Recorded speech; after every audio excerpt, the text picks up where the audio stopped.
da segunda carta de Paulo aos Coríntios, capítulo de número 4, versículo 16. Diz assim: ainda que o nosso homem exterior se corrompa, o interior, contudo, se renova dia a dia. E em cima do texto de Paulo, Emmanuel comenta: cada dia tem a sua lição. Cada experiência deixa o valor que lhe corresponde. Cada problema obedece a determinado objetivo. Há criaturas que, torturadas por temores contraproducentes, proclamam a inconformação que as possui à frente da enfermidade ou da pobreza, da desilusão ou da velhice.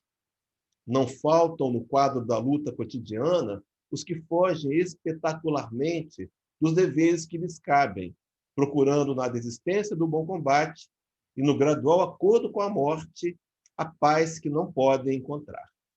Lembra-te de que as civilizações se sucedem no mundo há milhares de anos e que os homens, por mais felizes e por mais poderosos, foram constrangidos à perda do veículo de carne para acerto de contas morais com a eternidade. Ainda que a prova te pareça invencível ou que a dor de si afigure insuperável, não te retires da posição de lidador em que a providência divina te colocou. Recebe, meu Deus. Para, gente, eu acho que eu fiz uma coisa errada aqui, para aí. Recorda que amanhã o dia voltará ao teu campo de trabalho. Permanece firme no teu setor de serviço, educando o pensamento na aceitação da vontade de Deus. A moléstia pode ser uma intimação transitória e salutar da justiça celeste. A escassez de recursos terrestres é sempre um obstáculo educativo. O desapontamento, recebido com fervorosa coragem, é trabalho de seleção do Senhor em nosso benefício. A senectude do corpo físico é fixação da sabedoria para a felicidade eterna. Ser otimista e diligente no bem entre a confiança e a alegria, porque enquanto o envoltório de carne se corrompe pouco a pouco, a alma imperecível se renova de momento a momento para a vida imortal.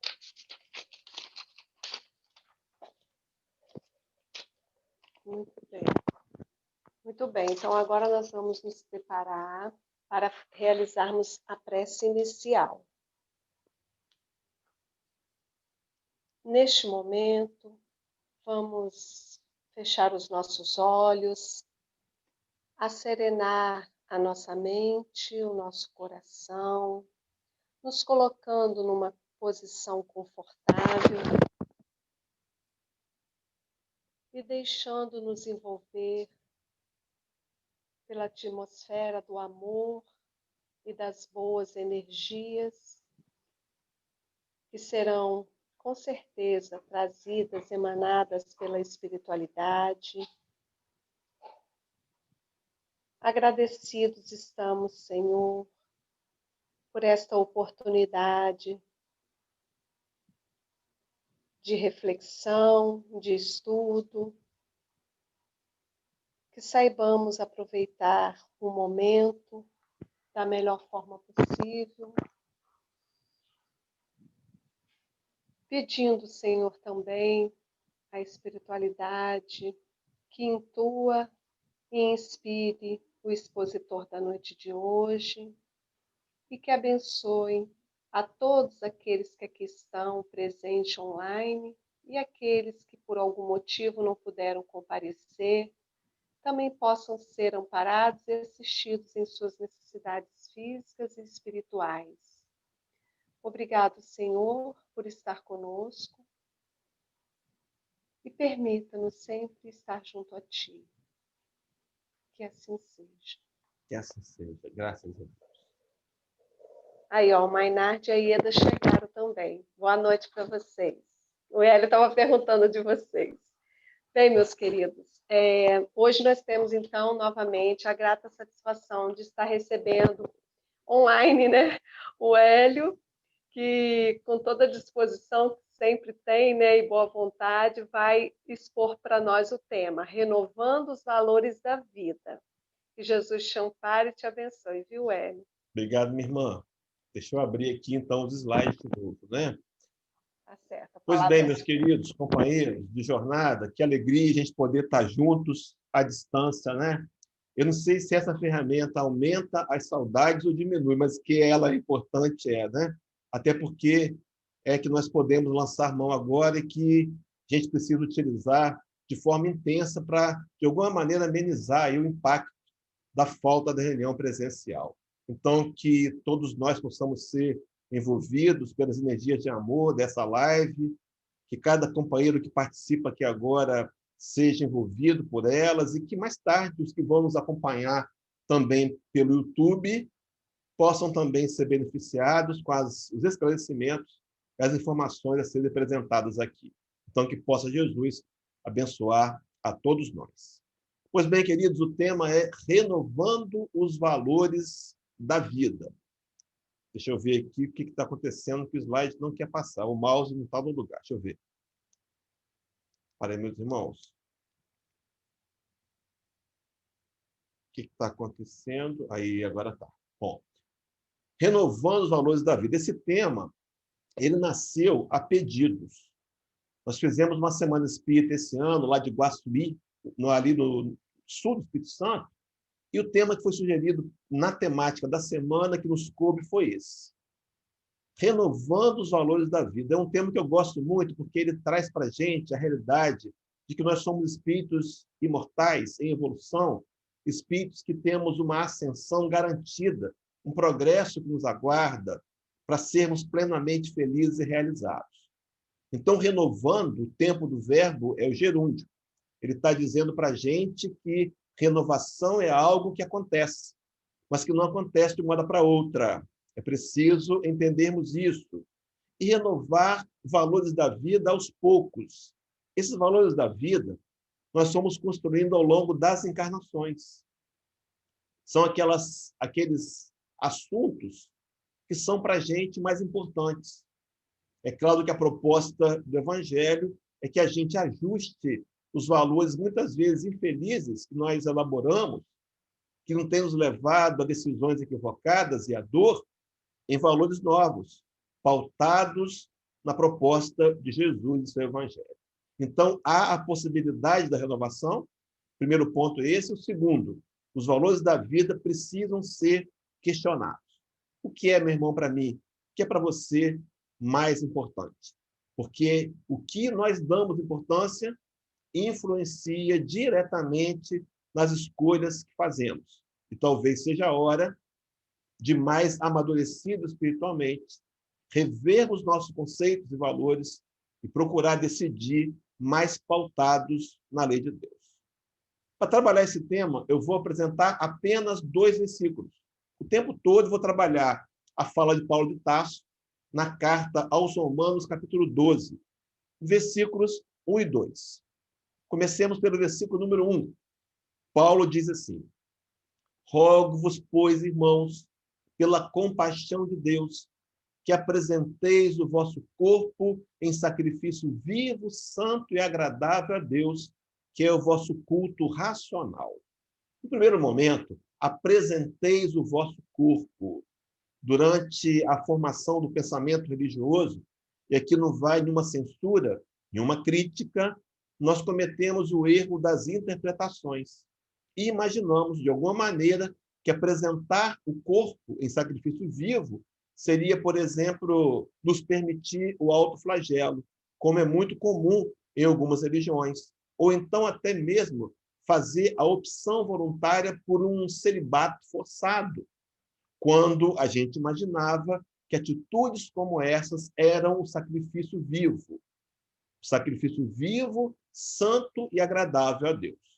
No entanto, o apóstolo Paulo, nessa carta aos Romanos, em 4 capítulos anteriores, já havia nos dito a diferença entre essa interpretação equivocada, nos apontando qual seria de fato a realidade de apresentar o corpo em sacrifício vivo, santo e agradável a Deus.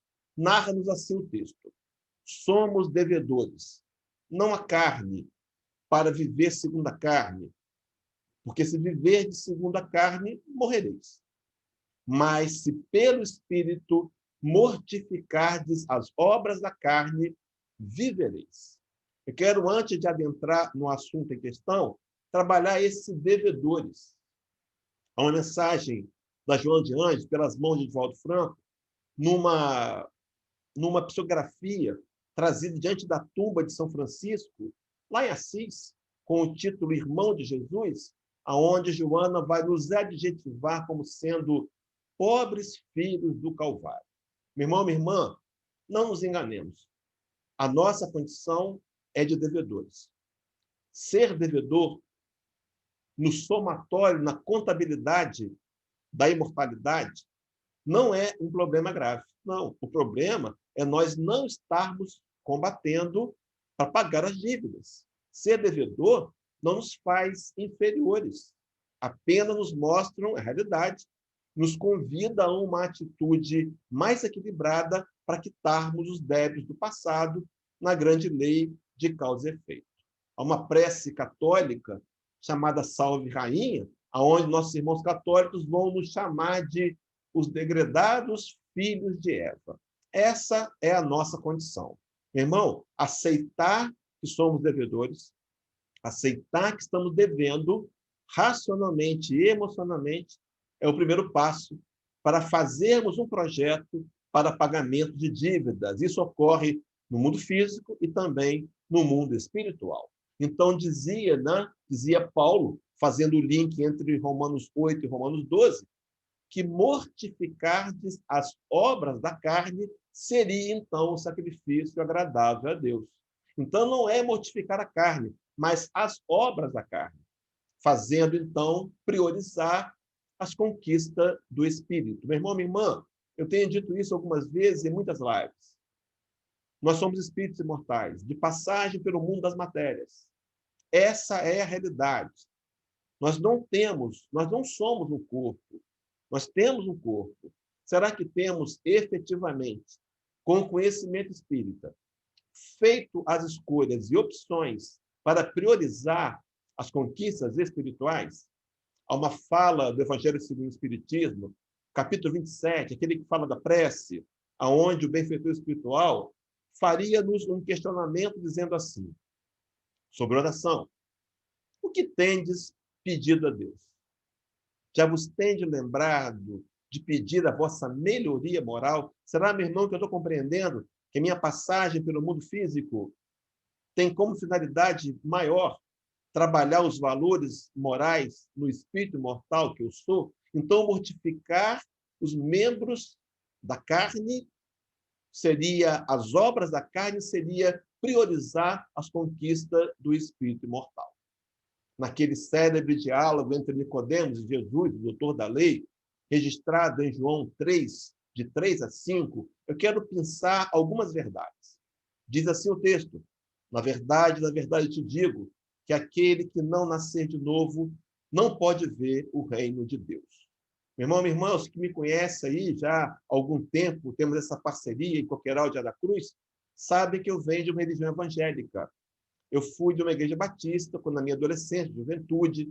Mais tarde eu migrei para um segmento pentecostal e nós tentávamos, de todos os meios, dizer que essa fala não se referia à reencarnação. Meu irmão, minha irmã, não temos argumentos. Nascer de novo significa o espírito abrigar um novo ventre, para nascer um novo corpo, para dar seguimento ao seu processo de progresso e aperfeiçoamento moral. Há uma fala que nós vamos colocar na tela desse mesmo diálogo com Nicodemos. Teria dito Jesus: o espírito não sabe, ele é como o vento, não sabe de onde vem e também não sabe para onde vai. Designando, então, que haveria um local de onde o espírito teria vindo, mas, enfim, o texto fala de reencarnação. Se você quiser, de uma vez por todas, se convencer da realidade da lei da reencarnação, leia Evangelho segundo o Espiritismo, anote, meu irmão, capítulo 25, item de número 2. Allan Kardec, o codificador, vai apresentar um raciocínio que não dará mais para usarmos nenhum tipo de argumentos para questionar a realidade da reencarnação. Mas o assunto não é esse. Segue dizendo Jesus a Nicodemos: na verdade te digo que aquele que não nascer da água e do Espírito não pode ver, não pode entrar no reino de Deus. A água, naqueles dias de Jesus, era o simbolismo da vida. Água significava o símbolo da matéria. Lá em Gênesis mosaica, capítulo 1, versículo 20, quando fala da criação dos animais, vai nos dizer Moisés, numa linguagem muito fragmentada e limitada para a sua época, de que os primeiros seres vivos teriam saído das águas, peixes e répteis, dando ideia de que a vida simbolizava, a água simbolizava a matéria. Então, era preciso nascer da matéria, assim como também era preciso nascer do espírito. Coloquei na tela uma imagem, meus irmãos, com relação a essa água. Nossos corpos são 70% água. Assim como também o nosso planeta, numa ligação direta, tem 70% da sua área ocupada por água. A água simbolizando a matéria. Mas é preciso também nascer do espírito. E como é nascer do espírito? É a gente compreender a realidade espiritual. Então, nascer do espírito é quando o homem velho, materializado, ainda linkado com valores menos dignos, desperta a sua consciência e começa a fazer as opções para, de novo, priorizar as conquistas do espírito. Interessante que o verbo mortificar, ele está ligado a desmaterializar. Ele está ligado também a espiritualizar. Quando eu mortifico as obras da carne em sacrifício vivo, santo e agradável a Deus, eu estou me espiritualizando. É interessante que, nesse contexto de ideias, a doutrina espírita, de forma muito centrada, equilibrada, vai trazer para a gente informações que nos são cruciais. Meus irmãos, minhas irmãs, estamos ouvindo aqui é o mais puro espiritismo, a doutrina espírita, na sua profunda essência. Esse conhecimento deveria nos desafiar a fazer escolhas melhores e tentar renovar os valores de nossa vida. Mas o texto que eu quero trabalhar agora é a questão 196A de O Livro dos Espíritos, onde Kardec perguntou aos construtores do novo pensamento religioso, que trouxeram a terceira grande revelação por meio da codificação de Kardec. É o corpo que influi sobre o espírito para que esse se melhore, ou é o espírito que influi sobre o corpo? Aquela ideia vaga de que a carne é fraca. Na verdade, meus irmãos, a carne não é fraca. Fraco é o espírito que ocupa aquela carne, que a carne em si só, por si só, não é fraca e nem forte. Mas a pergunta é, o espírito influencia no corpo ou é o corpo que influencia no espírito? Meu irmão, minha irmã, olha que resposta dura. Teu espírito é tudo. Teu corpo é simples veste que apodrece. Eis tudo.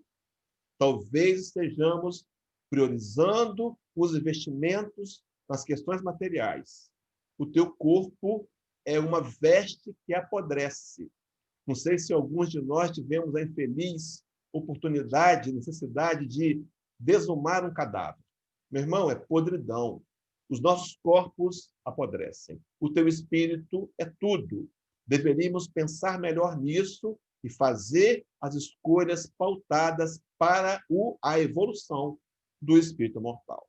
Mas voltando ao versículo 1, prometi aos companheiros trabalhar apenas os dois, está dizendo, rogo-vos, pois, irmãos, pela compaixão de Deus. É o apelo paulino.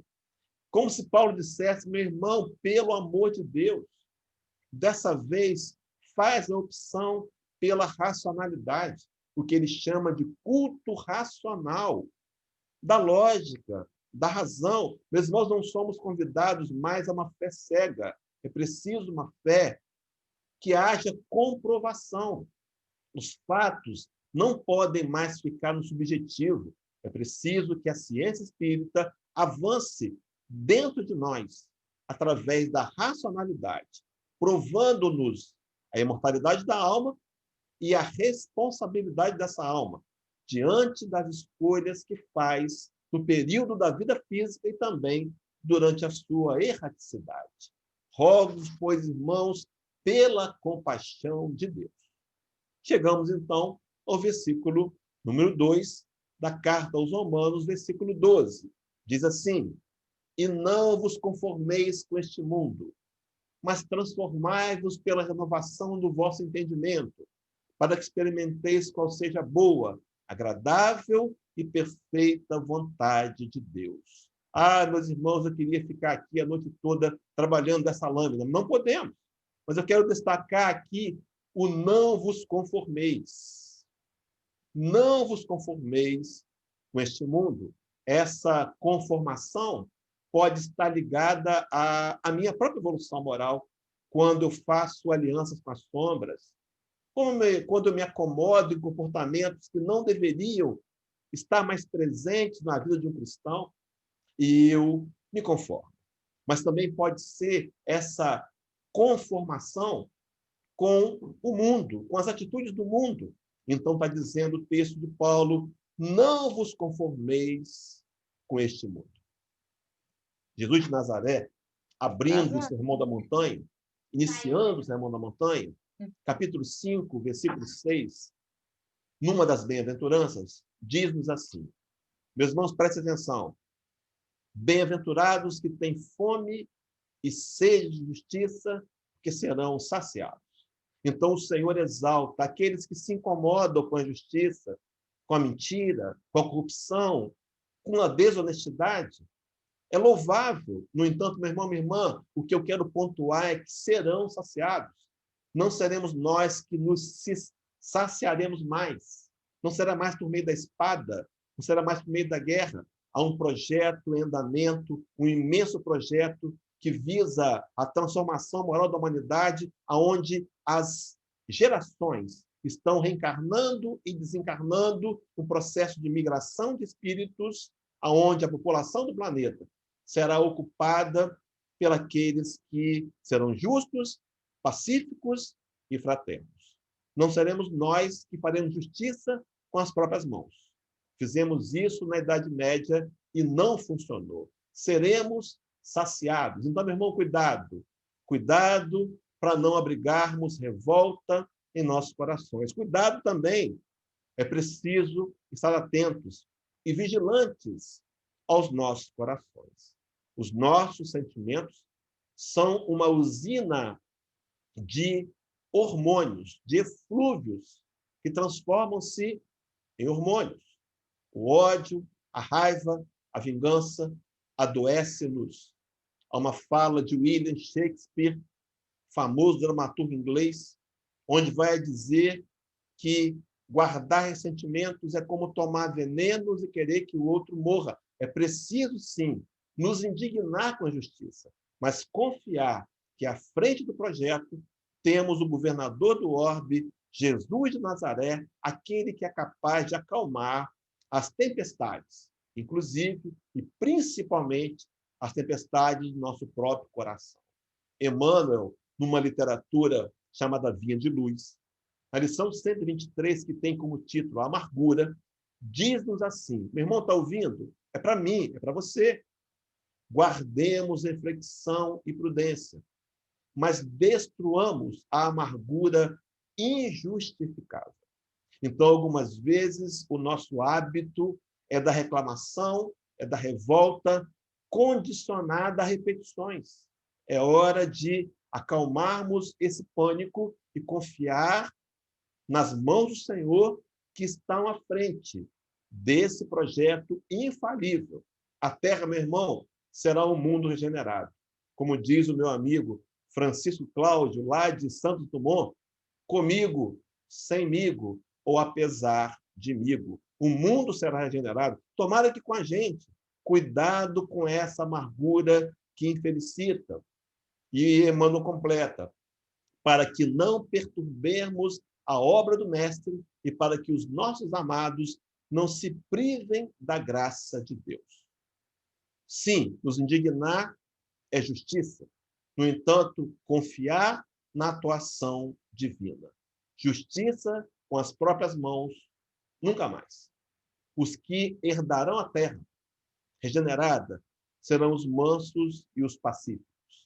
No entanto, a fala paulina diz: não vos conformeis com este mundo, mas transformai-vos. Meus irmãos, o trabalho não é com o outro, o trabalho é comigo mesmo. É como eu assimilo a informação, é o que a informação gera em mim. Então, eu estou diante da televisão e vejo a prisão de um estuprador, de alguém que cometeu delitos graves.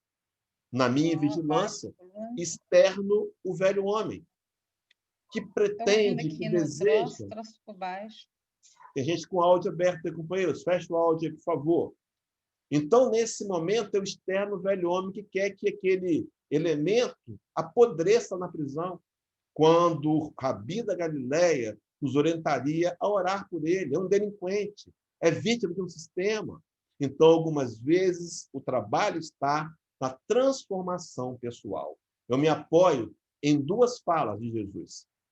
Uma, Lucas 17, 21, e a outra, Mateus 5, 25. Lá em Lucas, ele diz para a gente que o reino de Deus está dentro de nós. Meu irmão, minha irmã, o seu grande trabalho, construção do reino do Senhor dentro do seu próprio coração. Que são 621 livros dos Espíritos. Kardec perguntaria espiritualidade, onde está escrita a lei de Deus? E a resposta é na consciência. Dentro de nós está a lei de Deus. É preciso que busquemos em nós mesmos esses novos parâmetros desafiadores para vencer no processo de renovação. É essa a proposta da palestra. O segundo texto de Mateus 5, 25 diz assim: reconcilia-te depressa com teu adversário enquanto estás a caminho com ele. Meu irmão, é o convite à reconciliação pessoal. Se o outro não quiser conversar mais comigo, se não entender mais a minha posição, não tem problema. Eu preciso reconciliar-me com ele e reconciliar comigo mesmo. O trabalho é de perdão e de auto-perdão voltado tão somente para mim mesmo. Daí Paulo ter dito, transformai-vos. Desafio, transformar como? Veja, meu irmão, pela renovação do vosso entendimento. Nós podemos, nessa noite, sair daqui com um problema resolvido. Sabe como? Se nós começarmos a imaginar que esse problema não é um problema, é um desafio. É uma maneira de aprendizado moral para o espírito. É um pagamento de um débito passado. É uma postura, é um momento que precisamos passar na vida. Se entendermos que os problemas são oportunidades e desafios, eles perdem o peso e começam a se transformar naquele elemento que tem a função de nos auxiliar na nossa caminhada evolutiva. É claro que não falamos aqui de personalidade, falamos aqui de espíritos imortais que precisam experienciar dores e dificuldades para se robustecerem e se fortalecerem para o futuro. Transformai-vos pela renovação do vosso entendimento. Está aí o nosso personagem começando a empurrar essa porta na intenção de derrubá-la. Meu irmão, esse trabalho de mudar conceitos vai exigir uma tomada de consciência. Eu preciso saber que isso é fundamental para mim e fazer esforços. Nenhum de nós, eu tenho certeza plena disso, foi convidado a conhecer o Espiritismo porque ele iria nos dar facilidades. Não. Allan Kardec, quando vai conceituar o verdadeiro espírita, nós sabemos de qual esse texto, Evangelho segundo o Espiritismo 17, tem 4, ele vai dizer que se reconheceria o verdadeiro espírita pela sua transformação moral e pelos esforços que faz para domar as suas más inclinações. Meu irmão, transformação moral não significa estar pronto. Significa estar a cada dia tentando ser melhor. Então, nós ainda cometemos equívocos. Os cometeremos durante alguns séculos. Mas o trabalho diário de tentar ser um pouco melhor a cada dia é fundamental. É esse o esforço. o esforço para domar nossas más inclinações. Kardec tinha compreensão clara disso. Nós somos inclinados ao mal. Ainda está presentes em nós as sombras. Bem-vindo, meu irmão, minha irmã, é realidade. Mas o trabalho precisa ser feito com eficácia, planejado, bem elaborado, num projeto que passa pelo autoconhecimento, para detectarmos onde são as nossas fraquezas e procurarmos, dia a dia, nos fortalecermos e vencê-las gradualmente. Não será de uma hora para outra. Será, meu irmão, minha irmã, que estamos dispostos a derrubar esses obstáculos que nos aprisionam? Será que é meu desejo me libertar, derrubar essa porta e avançar em direção à verdade que liberta? Sim, porque muitas vezes estamos acomodados com o discurso do pessimismo, do fracasso. Eu não consigo, eu não posso. Vivenciamos, personificamos o personagem Gabriela. Eu nasci assim, eu cresci assim, vou ser sempre assim. Meu irmão, não é verdade. Viemos ao planeta inseridos numa grande lei de progresso para retornarmos à pátria maior, melhores do que chegamos. E a pergunta principal da palestra é: como então renovar o entendimento? Já que se eu renovar o entendimento, eu mudo minhas ações, eu transformo a mim mesmo. Mas como mudar o entendimento para que eu possa alcançar efetivamente essa liberdade? No final da palestra, vou trabalhar uma fala de Jesus sobre liberdade, mas eu quero antecipá-la em algum detalhe. Será o quê? Que liberdade seria essa? Libertar-nos do velho homem, dos dogmas do passado, dos conceitos do preconceito, da censura, da desonestidade, de uma tendência a tratar a religião com leviandade, nos libertar, principalmente, meus irmãos, do mal que está em nós. Mas, para isso, eu vou ter que renovar os valores da vida. Pois bem, queridos, voltemos ao versículo de número 2, do capítulo 12. E não vos conformeis com este mundo, mas transformai-vos pela renovação do vosso entendimento, para que experimenteis qual seja a boa, agradável e perfeita vontade de Deus. Eu quero sugerir a você uma mudança que não muda o contexto, mas mudam as palavras. E não vos conformeis com este mundo, mas transformai-vos. Veja, renovando o vosso entendimento, para que experimenteis qual seja a boa, agradável e perfeita vontade de Deus. Renovar o entendimento. Então, para isso, eu preciso de investimento, de gastar tempo, de buscar, de pesquisar, de ser disciplinado, para poder entender com mais racionalidade a minha história e fazer as mudanças. Fazer a renovação, porque será um processo que está em execução, meu irmão, minha irmã, com diversas etapas e naturais etapas diversas. Há duas passagens da literatura espírita, ambas em O Livro dos Espíritos, as questões 115 e 540. Na 115, Kardec perguntaria à espiritualidade se Deus criou espíritos bons e maus. Lembra desse texto? Kardec vai ouvir que Deus criou-nos todos iguais, simples e ignorantes. No entanto, predestinados à perfeição moral. Meu irmão, minha irmã, um dia você vai ser perfeito. A dificuldade que hoje parece uma montanha imensa será vencida. É claro que aos poucos e com trabalho. É claro que com dedicação, disciplina e empenho. Ninguém foi convidado à facilidade. O milagre, sem esforços, sem a luta. Mas nós um dia seremos perfeitos. Há uma fala de Jesus em João 14, 12, onde o Rabi da Galileia teria teria se expressado numa fala que, por enquanto, só nós espíritas podemos explicá-la com racionalidade. Quando ele diz que um dia faremos as obras que ele fez e ainda as faremos maiores. Meus irmãos, quando vai ser isso? Quando nós pertencermos à categoria dos Messias. Diz Allan Kardec, na Revista Espírita, que agora me foge o número e o mês, mas é fácil encontrar, quando ele fala dos Messias, que esses espíritos pertencem a uma categoria que os tornam infalíveis, não erram mais. Mas voltando ao texto das questões do Livro dos Espíritos, a 540 vai falar da nossa ascensão, do átomo primitivo ao arcanjo. O átomo é matéria, o arcanjo é uma qualificação espiritual, matéria e evolução moral se misturam, meus irmãos. Se misturam, porque é através da matéria, dos embates do dia a dia, do aproveitamento bem feito desse momento reencarnatório, que nós nos encaminharemos para sermos espíritos puros, do átomo ao arcanjo. Um processo continuado, aonde eu entendo que a minha imperfeição moral desse momento é a minha naturalidade. Não tem problema ser imperfeito. O problema é não estar lutando para ser perfeito. Vou trazer daqui para frente uma fala de Kardec no livro Obras Póstumas, primeira parte, que tem como título O Caminho da Vida. E Kardec vai trabalhar a questão da pluralidade das existências. E ele diz assim, a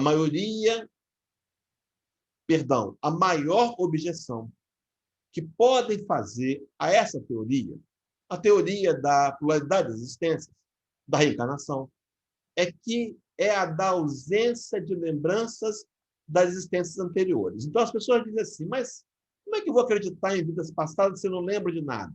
Meu irmão, minha irmã, tem uma razão profunda. Na verdade, são duas básicas, para não lembrarmos do passado.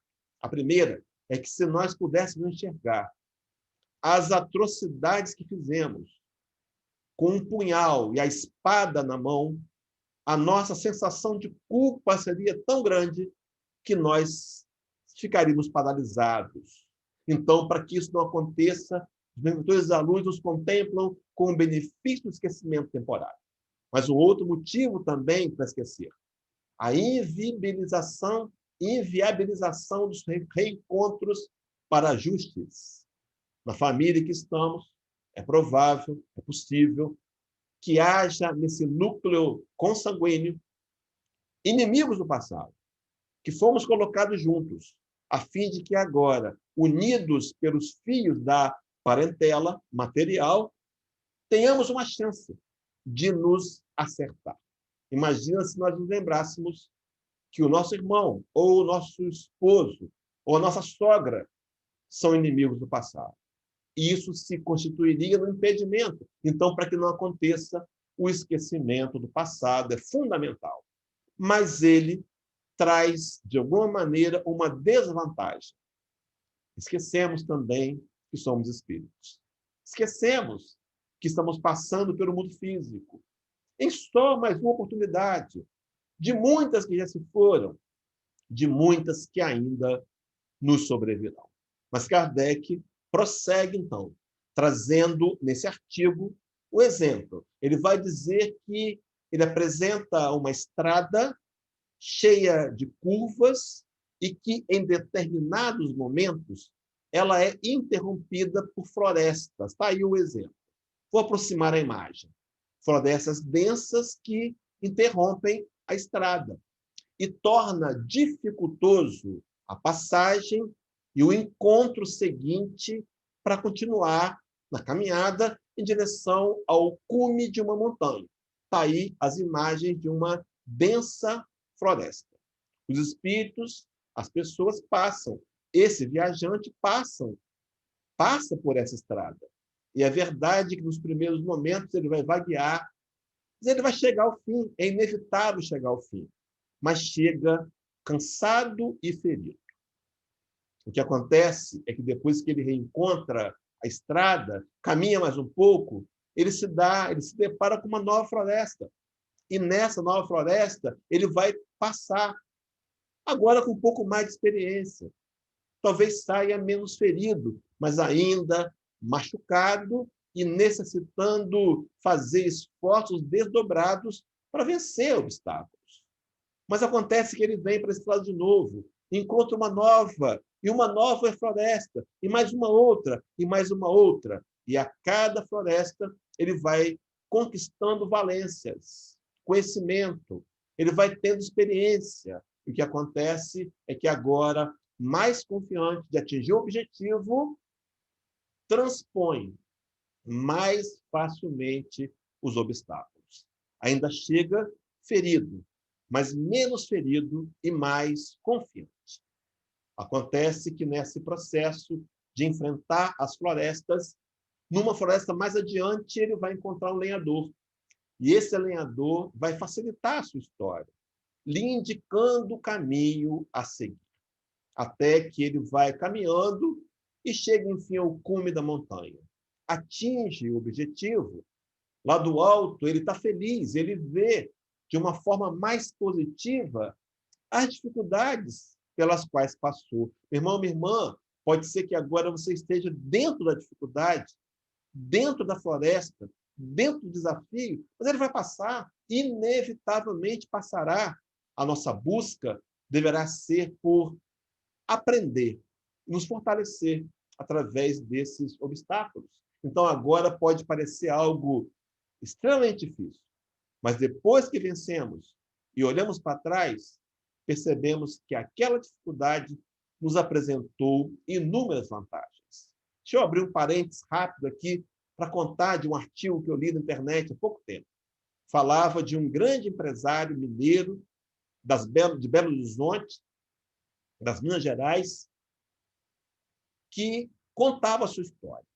Ele, por volta de 18 anos atrás, teria ficado desempregado. Esse homem morava na periferia, numa cidade ali da periferia de Belo Horizonte, da grande BH, tinha 2 filhos e esposa. Morava numa casa própria, bem verdade, mas uma casa muito simples. E ele se viu desempregado. Meu irmão, minha irmã, ninguém quer perder o emprego, ninguém quer perder o emprego. É um desafio. No entanto, esse homem teve que ser criativo. E se lembrou, ou foi lembrado, de uma receita de pão de queijo de uma de suas avós. Encontrou a receita e resolveu preparar um tabuleiro de pão de queijo. Preparando o tabuleiro, vestiu-se adequadamente e foi até a rua e vendeu para os vizinhos. E o pão de queijo tinha uma característica, era muito gostoso. E os vizinhos comeram e disseram, traz mais amanhã que nós queremos. Ele fez um novo tabuleiro e vendeu no instante. Passado alguns dias, ele fazia 2 tabuleiros. Passado alguns meses, ele teve que fazer um telheiro no fundo do quintal, um barracão. Comprou um forno profissional. E agora fazia 4, 5 tabuleiros. Mais alguns meses, já tinha um ajudante. Meus irmãos, 18 anos depois, esse homem é dono de uma das maiores empresas de pão de queijo do Brasil. Quiçá do mundo, né? Que é uma comida, é um prato, é um quitute brasileiro. Mas, enfim, tudo, hoje, ele emprega pessoas, milhares de pessoas, tem uma vida confortável, farta de recursos materiais, tudo por conta de um momento difícil. Pode ser que o seu momento difícil esteja escondendo, meu irmão, minha irmã, uma bênção. Pode ser não, está escondendo. Talvez não material, mas para o crescimento do espírito mortal. Então, lá do alto, ele vê as dificuldades e se sente feliz por ter passado por elas. E é lá no alto que ele tem um encontro com o sábio. Esse sábio, ele questiona o sábio sobre, será que não poderia ter passado por menos dificuldades no caminho? E o sábio lhe explica. E ele ouve-lhe, observa-se e entende as razões pelas quais, com as facilidades, não poderia ter atingido o topo da montanha. Kardec conta essa história e detalha, fazendo o link com a realidade. Kardec vai dizer que nós somos o viajor. Kardec vai dizer que a estrada é a imagem da nossa vida, da vida imortal, da imortalidade, desse processo de ascensão de simples ignorantes a perfeitos. Kardec ainda vai dizer que as florestas são as existências corpóreas que nos levam ao alto da montanha da perfeição. Kardec ainda vai dizer que o lenhador é Jesus através de seus emissários. Emissários esses, meus irmãos, seremos nós amanhã mais evoluídos, colaborando também para que outros espíritos, em outras caminhadas, atinjam a destinação de perfeição. E o Senhor não nos abandona. Me lembrei na confecção dessa palestra, daquela história da internet também, dos livros, Pegadas na Areia, que conta que um determinado seguidor do Cristo teria ouvido dele, que jamais o abandonaria. E quando foi rever a sua história, percebia que na areia haviam sempre duas pegadas, as dele e as de Jesus. E, curiosamente, nos momentos mais difíceis, de mais dores, ele se viu sozinho. E questionou o Senhor quando encontrou o Senhor, me disseste, prometeste que jamais me deixaria só. No momento mais difícil me abandonastes? E o Nazareno disse, não lhe abandonei. Nesses momentos foi quando eu te peguei e levei no colo. Meus irmãos, minhas irmãs, não estamos sozinhos. A dificuldade real é grande, sim, mas nós poderemos vencê-las se primeiro alimentarmos a autoconfiança e fizermos simplesmente o que temos que fazer. Investimentos na evolução do espírito mortal. Mas Kardec completa dizendo que o sábio representa Deus em sua suprema sabedoria. E diz ainda, meus irmãos, estamos a caminho. Pense nisso, pensemos nisso, estamos a caminho, pensemos nisso, em renovar os valores da vida. Pensemos na fala de Jesus, Sermão da Montanha, capítulo 6, 19 a 21, quando o Nazareno, extremamente claro, diz-nos assim: não ajunteis tesouro na terra, meu irmão. Releia, por favor, comigo. Não ajunteis tesouros na terra, onde a traça e a ferrugem tudo consomem, e onde os ladrões minam e roubam. E o Cristo faz o contraponto: mas ajunteis tesouros nos céus, onde nem a traça e a ferrugem consomem, e onde os ladrões não minam nem roubam. Meus irmãos, o que são tesouros dos céus?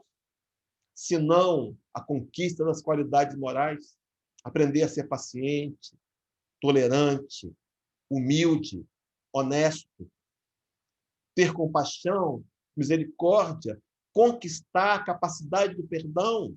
Meus irmãos, não ajunteis tesouros na terra, mas os céus. E diz Jesus, porque onde estiver o vosso tesouro, aí estará também o vosso coração.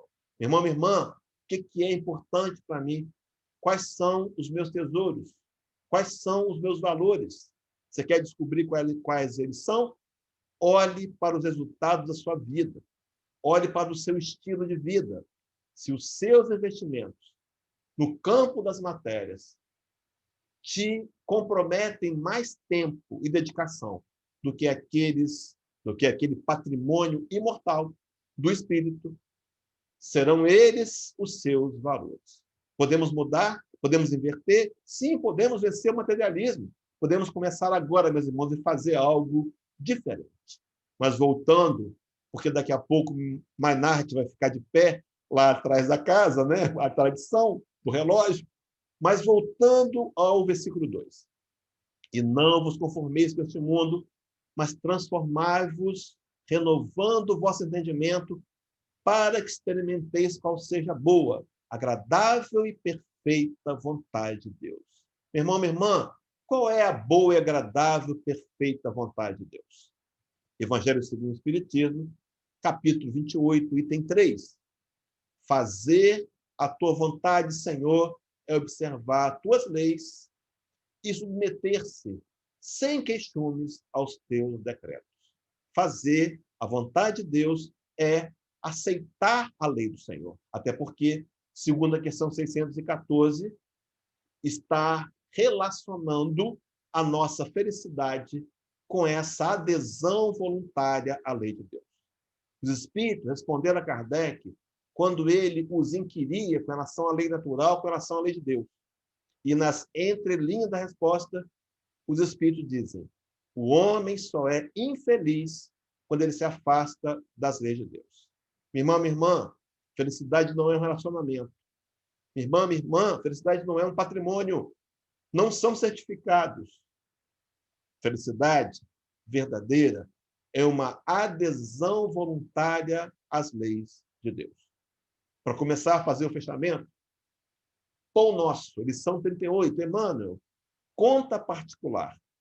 Diz assim aquele benfeitor pelas mãos de Chico Xavier: o homem encarnado dispõe de um tempo glorioso que é provisoriamente dele, que lhe foi proporcionado pelo Altíssimo em favor da própria renovação. Meu irmão, minha irmã, será que temos feito bom uso do tempo em nossas mãos para nossa própria renovação? Para concluir, Lucas 6, Lucas 9:62. Advertência do Senhor. Ninguém que olha, que lança a mão do arado e olha para trás é apto para o reino de Deus. Estamos numa caminhada em direção a tentar a cada dia ser o que Paulo de Tarso chamaria de a nova criatura, que Paulo apóstolo, no Evangelho segundo o Espiritismo, inspiraria também Allan Kardec a chamar de homem de bem. E segundo Paulo, aquele que está em Cristo é nova criatura. As coisas velhas já passaram e eis que tudo se fez novo. Renovar vai exigir trabalho, vai exigir esforços, mas o processo de renovação de valores vai nos fazer libertos. E o texto final, João 8:32: e conhecereis a verdade, e a verdade vos libertará. Meu irmão, minha irmã, que possamos sair daqui convictos, no mínimo racionalmente, de que precisamos, a partir de já, começar a, com mais dedicação e comprometimento, aproveitar esse momento e transformar a nossa história, a nossa vida, numa história vitoriosa para o espírito mortal. Há uma fala de Chico Xavier, apresentada numa revista Reformador e também no livro Evangelho de Chico Xavier, do Carlos Bacelli, item 17. Vou terminar com essa frase. Diz o venerando: a pior dor, a maior dor que o espírito mortal pode sentir é a dor de retornar à pátria espiritual e descobrir que perdeu tempo e desperdiçou oportunidades. Meu irmão, minha irmã, aproveitemos o momento e, com seriedade e dedicação, renovemos os nossos valores. Paz e luz a cada um de nós. Muito bom. Se alguém quiser fazer alguma pergunta ou alguma colocação, pode falar. Pode falar, Mainarte. Doutor Hélio, é sempre um grande prazer ouvi-lo nessas palestras. O senhor falou, o senhor dá um passeio pelos livros, a coisa mais fantástica. E até hoje eu não entendi uma coisinha. Eu não entendi se o senhor que ajusta a planilha ou se é a planilha que ajusta aquilo que o senhor fala. Dê um grande abraço ao nosso amigo Jorge e, graças a Deus, agradecer também ao senhor por mais essa manifestação de coisas boas que o senhor transmite para a gente. Muito obrigado, meu amigo. Obrigado, querido irmão. Eu que agradeço a oportunidade.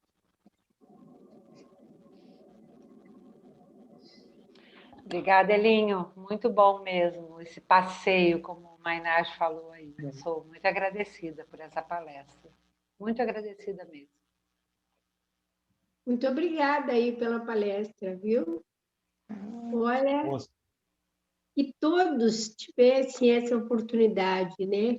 E que vamos pedir que tenham essa oportunidade de ouvir umas palavras tão confortantes num momento como agora. Muito obrigada, viu? E Deus Obrigado, ilumine Alba. tudo.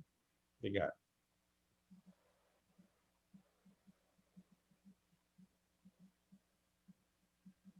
Hélio, eu diria para você o seguinte: a pandemia deu para a gente uma oportunidade maravilhosa de, pelo menos para mim, né, de estudar muito mais, de refletir muito mais, de fazer uma parada para poder tentar buscar isso que você colocou na palestra aí, né?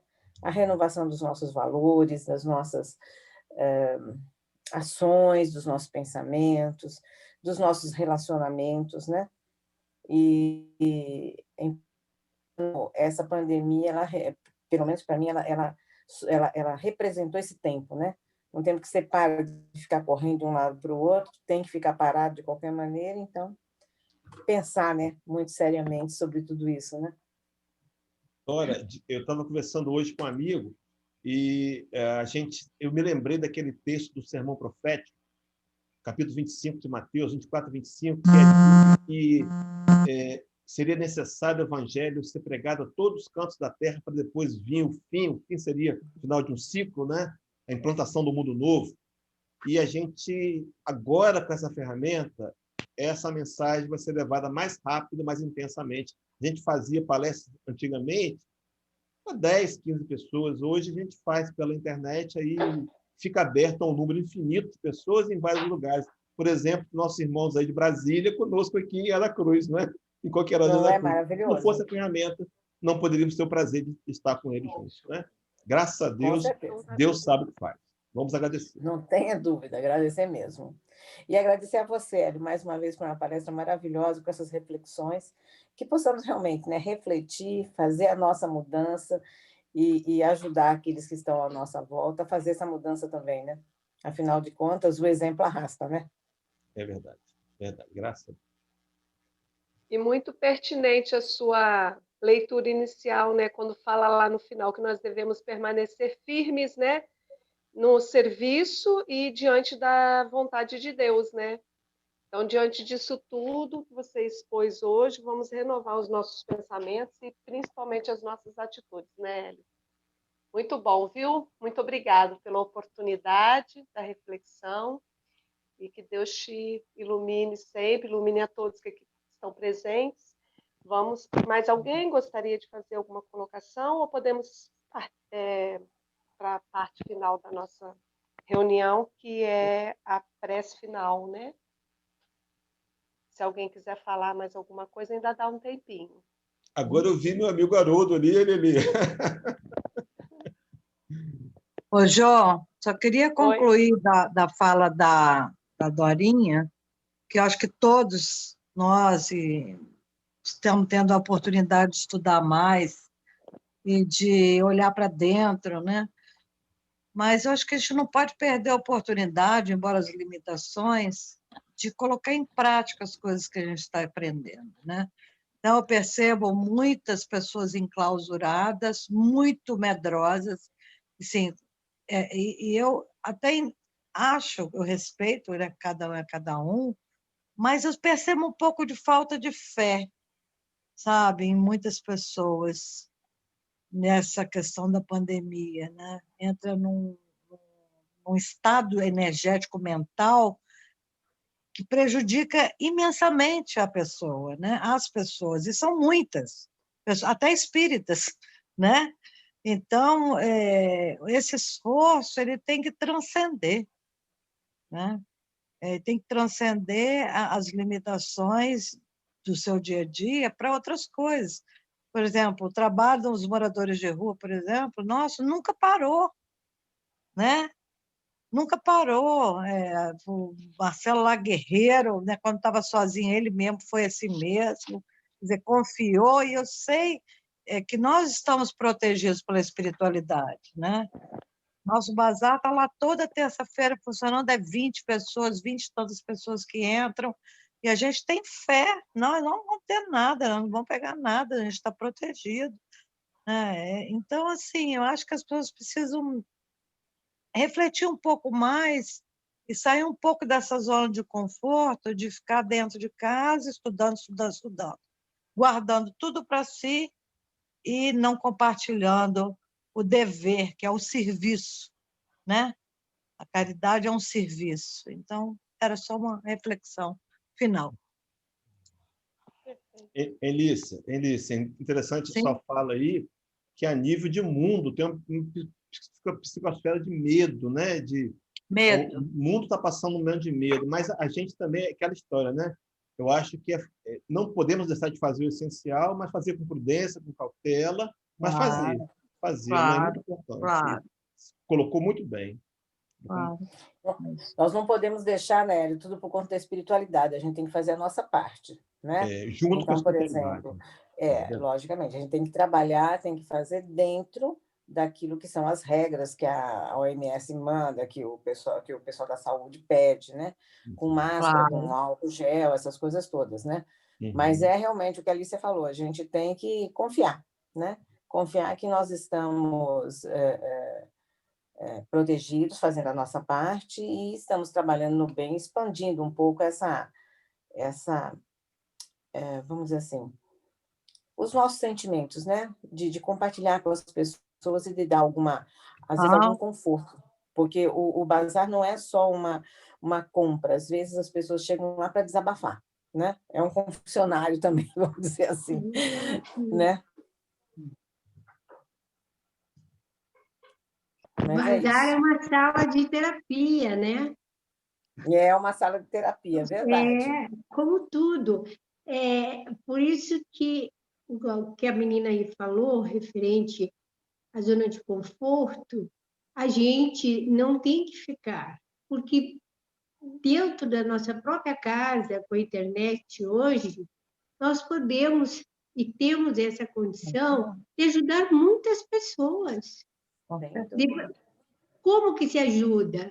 Levando uma palavra de conforto, explicando a essas pessoas sobre os cuidados, porque o que nós estamos tendo uma necessidade muito grande para que as pessoas entendam que os cuidados têm que existir, gente. Tem que existir. Isso eu estou falando, eu sou da área, eu sei, então eu estou falando que não tem como você deixar de ter os cuidados. Por exemplo, a máscara, orientar as pessoas sobre o uso da máscara, porque as pessoas acham que botar máscara aqui é o suficiente. Não, você tem que colocar a máscara correta. Você tem que lavar essa máscara a cada 2 horas, se for de pano. Se for descartável, jogar fora. Você tem que fazer os seus, eu vou falar termo, né, mais simples, os seus banhos quando chega da rua, limpar os seus calçados. E isto, nós temos que nos prepararmos, que não é agora, só no momento da pandemia. Nós vamos ter por muito tempo. Então, vamos passando às pessoas as formas corretas que tem que ser feito, a higienização das mãos. Há quantos anos a gente vinha lutando sobre a higienização das mãos e ninguém queria acreditar. Então, agora nós estamos aí, como ele falou, para fazer uma melhora. E isso é para todos nós e vai ser bom para todos nós. Mas continue, e eu peço a todos e a todas as pessoas que eu levo a minha palavra de conforto, se cuide, se cuide. Continue saindo, sem problema nenhum, mas se cuide. Aglomeração, gente, por favor. Agora, no final de Natal, esse ano, é preencher tudo de luzes e decorações. E 2021 vai ser as comemorações de fogos e dos abraços. Então, vamos nos conter. Eu amo vocês, viu? Nossa! Ai, meu Deus. E a cada dia das lives, eu quero estar sempre aqui.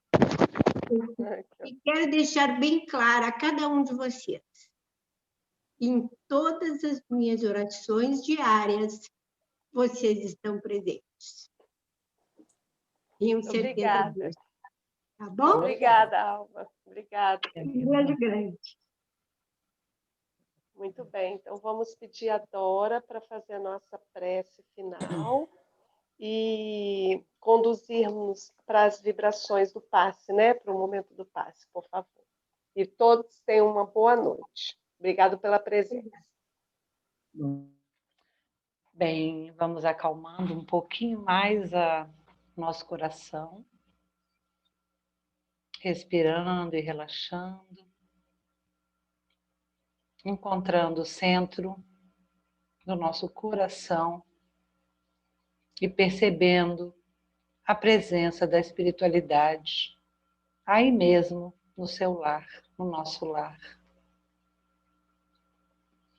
enchendo a alma de gratidão pela noite de hoje, pelo dia de hoje, pelo ano de 2020, por tudo que aprendemos neste ano, por todas as bênçãos recebidas, por toda a compreensão do que está acontecendo na Terra.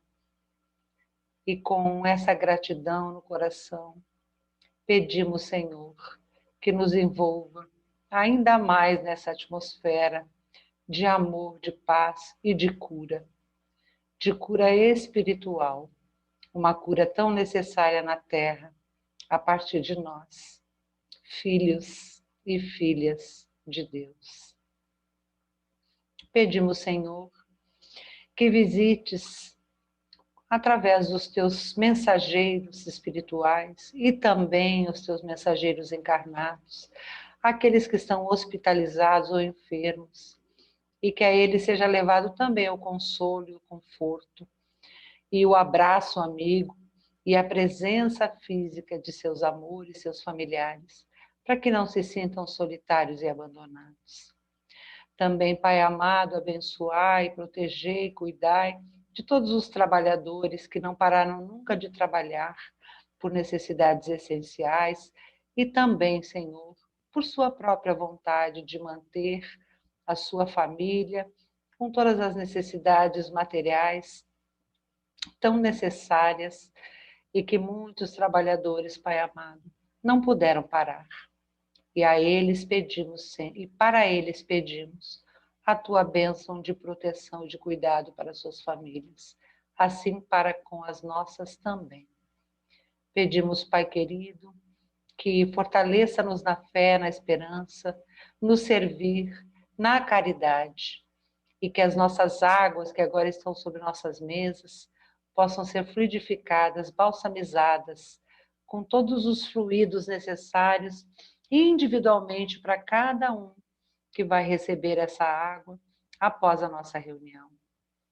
Também convidamos agora todos que aqui estão, encarnados e desencarnados, para se localizarem, para se conduzirem, ou para a nossa sala de passe da nossa casa espírita, ou para um lugar bem de paz, para um jardim muito florido e pacífico, e para sentirem a presença dos nossos irmãos, protetores espirituais, nossos guias, nossos mestres, nossos amigos e nossos amados que estão conosco. E recebamos esse passe à distância, e que essa energia, que este fluido, possa chegar em cada célula nossa, não só nas células orgânicas, mas também no nosso querido espírito, que possamos receber esses fluidos agora e nos fortalecermos para toda a semana que vem, com amor no coração, que possamos manter essa frequência por meio da prece, por meio de boa música, por meio de mensagens, por meio de contato, pelo meio que tivermos, com aqueles amados nossos e com aqueles que necessitam de um cadinho de amor. E com muita gratidão no coração, em nome de Jesus, que assim seja. Que assim seja. Queremos agradecer, então, a todos. Eu mutei, Jô, peraí, querida, eu acho que eu te mutei. Não, eu abri. É só para lembrar que na próxima terça teremos a Célia como a expositora da noite, tá? Aí, se